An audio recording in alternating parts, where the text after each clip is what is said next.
Outra coisa que é extremamente importante a gente entender dentro das características ali do espectro que podem interferir é que algumas crianças, e grande parte delas, têm dificuldade na leitura do ambiente, de entender os sinais que Uhum, está na hora de adormecer, né? Especialmente quando são muito novinhas, né? uhum, Então, a questão dela entender, de ser falado para ela que está na hora de dormir, tudo isso faz parte da higiene do sono, né? E lembrando que quando nós falamos em comorbidades, às vezes tem mais de uma.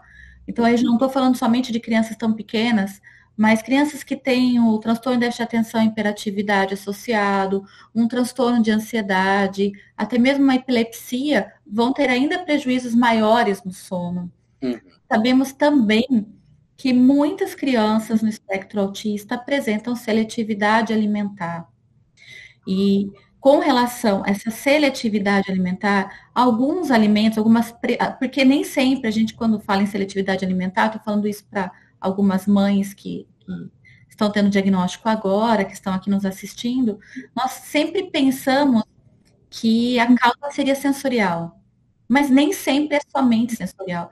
Existe a questão comportamental da rigidez, da insistência na mesmice, existem de querer comer sempre aquele alimento, né?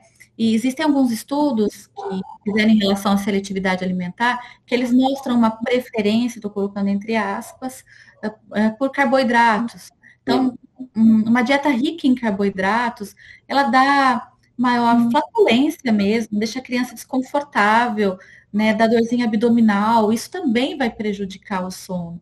Veja quantos fatores interferem, né? Ah, sim. Se essa criança tem uma alergia alimentar, por exemplo, se ela tem um refluxo, como você disse que teu filho tinha, Uhum. prejudica demais o sono. Então, assim, depois de todo esse processo de avaliação, de estabelecer uma rotina, de fazer uma higiene do sono, se não conseguir fazer um manejo do sono, essa criança realmente não estiver dormindo e estiver prejudicando o desenvolvimento dela, aí a gente precisa pensar em um suporte medicamentoso, né? É claro que quando nós falamos isso em suporte medicamentoso, muitos pais ficam muito assustados, mas aí vale a pena a gente dizer em relação, por exemplo, à melatonina. A melatonina, ela é um suplemento, ela acaba entrando na classe de suplementos. Nós temos também alguns estudos que denotam que crianças, pessoas no espectro autista, ou produziriam menos melatonina, ou teriam menos receptores de melatonina. Nós temos a questão da sensorial, da percepção visual, né? Que a retina percebe ali que está caindo a luminosidade do dia para poder começar a produção de melatonina para o adormecer. Então, muitas crianças têm essa questão também que bloqueia, né, esse sinal para o cérebro, também prejudica o suporte ali da melatonina endógeno, né? E às vezes, quando a gente precisa suplementar, Tiago, e essa criança passa a dormir melhor, é só um parênteses aqui, que a melatonina ela é indutora do sono, então ela vai ajudar na Vai, indução, pessoal, né? Não no, na manutenção ao longo da noite, né? nos microdespertares. Quando Uhum. a criança passa a dormir melhor, além de todos os aspectos, né, dela levantar mais disposta, mais atenta, menos ansiosa, menos irritadiça, existem na prática clínica a gente percebe, existem também estudos dizendo que melhora o comportamento social. E isso está muito relacionado com os aspectos de conversão da melatonina à serotonina, que é um neurotransmissor, né, que está intimamente ligado com a motivação social. E nós crianças, né, nossos adolescentes no espectro autista, nós sabemos que tem uma baixa orientação social. É interessante, assim, é, quando você fala, inclusive, assim, dessa coisa toda né, do sono, e de cair no sono e de manter o sono, porque existem também aspectos, além dos biológicos, que são bastante evidentes, são bastante frequentes, evidentes já não são, mas bastante frequentes. Tem outros fatores que são comportamentais, né? O sono se a gente vai fazer uma análise usando realmente análise do comportamento, ele é um grupo de comportamentos que se associam. Você tem que perceber aquela rotina. A rotina te ajuda a antecipar a próxima fase e já vai te ajudando a acalmar e diminuir o nível de alerta. Se eu estou fazendo brincadeiras na cama, jogando a criança para cima, antes de falar vamos dormir, o nível de alerta está lá em cima. Então eu tenho que ir, primeiro, modulando o comportamento da criança de forma que eu vou diminuindo esse nível de alerta. Colocar luzes mais fracas, diminuir as luzes para a melatonina natural já começar a ser produzida, fazer atividades mais calmas. Primeira coisa que eu pergunto quando reclamam do sono, como é que está a ingestão de açúcar? E aí eu pergunto de real, assim, ó, gente, ó, não estou aqui para julgar, já fiz essa cagada, tanto comigo quanto com os meus filhos. Agora, eu preciso saber, porque senão a gente fica fazendo um monte de parangolê comportamental e a criança não melhora, vai ver o moleque tá comendo açúcar pra caramba e fica doidão. Gente, açúcar deixa a criança high. Eu vi criança rolando no chão de alegria aí de tanto açúcar.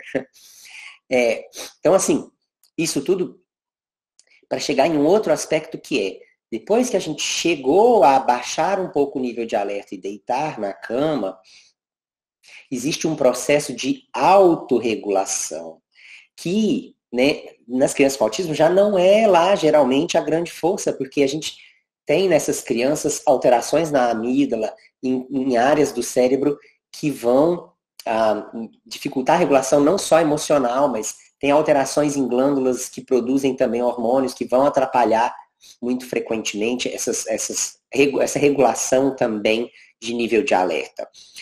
Então, por exemplo, muitas vezes a gente acaba criando muito mecanismo de compensação. E a gente faz o que a gente chama de heterorregulação.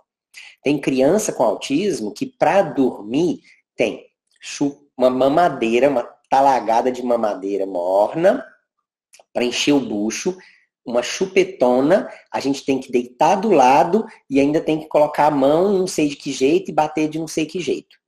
E aí a criança dorme.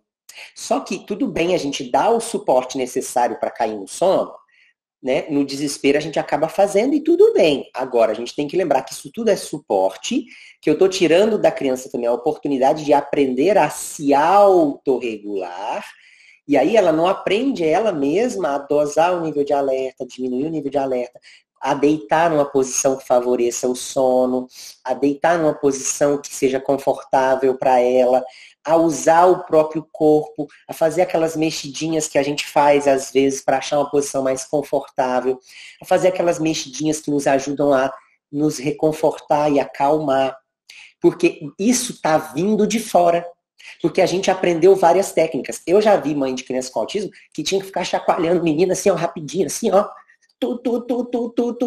até o menino dormir. Aí, o que acontecia? A criança dormia, mas ela não estava necessariamente aprendendo a diminuir o nível de alerta. Então, aos poucos, a gente tem que ir tentando diminuir. Por exemplo, se hoje eu preciso dar um mamadeirão, deitar do lado, dar uns tapinhas nas costas e cantar uma música, tenta cantar a música um pouco mais baixo, diminuir a velocidade do tapa. Topou com menos música, com menos tapa?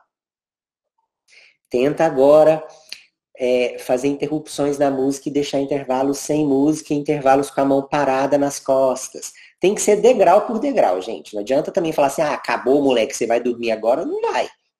Porque ele não adquiriu aquela habilidade. Eu já vi criança rolando quase 1 hora para dormir, porque foi cortado de forma abrupta e não sabia dormir. Literalmente. Agora, mas Tiago, é porque aí a criança não consegue, é muito difícil, a gente faz o que a gente pode. Verdade. Mas se a criança não for gradativamente você passando para ela essa necessidade de aprender a se regular, o que vai acontecer? Todo mundo tem pequenas acordadas ao longo da noite. Quando você olha uma curva de sono, você tem sono REM, profundo, mais leve, pequenas acordadinhas ou quase acordadinhas que ficam muito leve ali, muito perto do acordar e volta para o sono profundo de novo. Agora, uma criança que não sabe se regular, quando o sono fica leve, ela acorda. E aí ela precisa de alguém para heterorregular ela de novo, porque ela não consegue se regular sozinha. Então, parece que a gente está saindo e criando uma solução, mas na verdade a gente está criando um ciclo que a longo prazo a gente vai ficar dependente dessa situação. Aí sabe o que acontece? Aí cada vez que a criança acorda, tá lagada de mamadeira. Aí o moleque passa a noite inteira, acorda 4, 5 vezes, ele sente fome à noite, aí ele acaba acordando por fome, porque o organismo acostumou a se nutrir à noite. Aí ele acaba não sentindo tanta fome de dia. Leite. Você pega uma vaca, sai de 60 quilos para 200 quilos em um ano, ou seja, é super nutritivo, rico em gordura, rico em açúcar, super energético. Aí a criança não sente fome, aí começa a seletividade alimentar e vai virando aquela bola de neve que a Débora falou. Né? Chega cansado na terapia, aí tem fome oculta, aí não dormiu direito, aí já não está de barriga cheia, não quer comer direito porque já está satisfeito do ponto de vista energético com a história toda. Então, assim, vai virando bola de neve. Tem essas questões comportamentais também.